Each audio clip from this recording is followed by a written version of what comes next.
ஒரே பேட்டி. தன் தலையில் தானே மண்ணள்ளி போட்டுக்கொண்ட விஜய் சேதுபதி வசமாக சிக்கிய பரிதாபம்.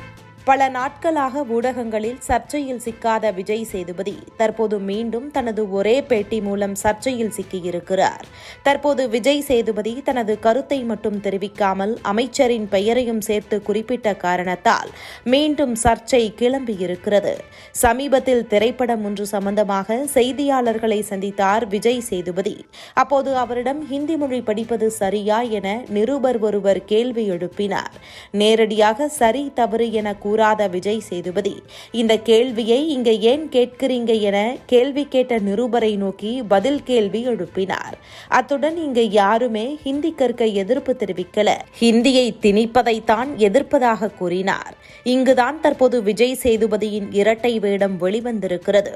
ஹிந்தி படத்தில் நடிப்பதற்கு முன்னர் விஜய் சேதுபதி ஹிந்தி மொழிக்கு எதிராக திமுக முன்னெடுத்த போராட்டங்களுக்கு ஆதரவு தெரிவிக்கும் வகையில் ஏதோ ஒரு வகையில் பதிலளித்து வந்தார். ஆனால் இப்போது ஹிந்தி மொழி படங்களில் நடிக்க ஆரம்பித்த பின்பு ஹிந்தி மொழி கற்றுக்கொள்வதை எதிர்க்கவில்லை, ஹிந்தி மொழி திணிப்பைத்தான் ஏற்கவில்லை என மலுப்பலாக விஜய் சேதுபதி கொடுத்த பதில் விஜய் சேதுபதியின் உண்மை முகத்தை வெளிச்சம் போட்டு காட்டியிருக்கிறது. ஒரு காலத்தில் பல்வேறு அரசியல் கருத்துக்களை தெரிவித்து வந்த விஜய் சேதுபதி இறுதியாக தேவர் குறித்து சர்ச்சை கருத்து தெரிவிக்க அப்போது பெங்களூரு விமான நிலையத்தில் வைத்தே சக பயணி அவரை வெளுத்து வாங்கினார். இதனையடுத்து இந்த விவகாரம் நீதிமன்றம் வரை செல்ல தற்போது வரை அந்த வழக்கில் சிக்கி தவித்து வருகிறார் விஜய் சேதுபதி. இந்த சம்பவத்திற்கு பிறகு அரசியல் மற்றும் பொது கருத்துக்களை தவிர்த்து வந்த விஜய் சேதுபதி தற்போது ஹிந்தி மொழி குறித்து செய்தியாளர் எழுப்பிய கேள்விக்கு பதில் கொடுக்க சென்று மீண்டும் சர்ச்சையில் சிக்கியிருப்பதுடன் விஜய் சேதுபதியின் உண்மை முகமும் வெளிவந்திருக்கிறது. விஜய் சேவி சார், நம்ம 75 வருஷம் நம்மளுடைய கலாச்சாரம், நம்மளுடைய அரசியல் பின்னணி இந்திக்கு எதிரானது. நம்ம எதிர்ப்பு இது பண்ணிட்டு இருக்கோம். நீங்க இந்த மாதிரி கேள்வி நீங்க ஏற்கனவே அமீர் கான் சார் வந்த போது கேட்டீங்கன்னு நினைக்கிறேன்ல.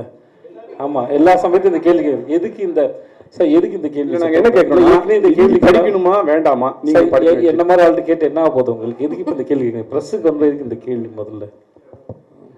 ஓகே கத்ரீனா இல்ல எதுக்கு இந்த கேள்வி உங்களுக்கு என்ன அப்படின்னா, நம்ம தமிழ்நாட்டுல திருப்பி ஒரு விஷயத்த சொல்லுவோம், ஹிந்தி வேண்டாம், ஹிந்தி படிக்க வேண்டாம் அப்படிலாம் சொல்லவே இல்லை சார். முதல்ல ஹிந்தி படிக்க வேணாம் நம்ம சொல்லவே இல்லை சார், திணிக்க வேணாம் தான் சொன்னோம். ரெண்டு வித்தியாசம் இருக்கு சார்.